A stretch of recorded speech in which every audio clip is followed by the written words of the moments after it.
આજે જે ડેમનો સંકલ્પ કરી રહ્યા છે લોકો, તો એના માટે બહુ સારું છે. અને આજીવન માટે આ જમીનના તળમાં પાણી પડ્યું રહીએ અને પબ્લિકને, પશુ પંખીઓને સર્વત્રને પાણી મળી રહે, આ પાણીનો સંકલ્પ છે.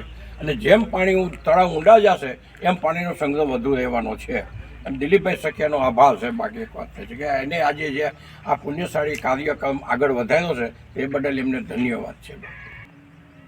હાલો, આ દિલીપભાઈ સખિયા જે અત્યારે આ કાર્ય કરી રહ્યા છે, અત્યારે મોટામાં મોટા સર્વે નંબરમાં અમારે આ 1, 2 અને 3 ડેમ બની રહ્યું છે.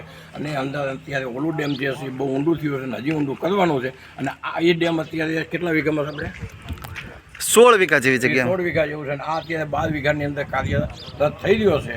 બીજા નંબરમાં કે જેમ ઊંડું તળાવ જશે એમ પાણીનો જથ્થો પુષ્કળ પ્રમાણમાં રહેવો જોઈએ. અને બધાનો સાથ સહકારથી આ કાર્ય શું આગળ ધપે એવી અમારી સૌની અપેક્ષા છે.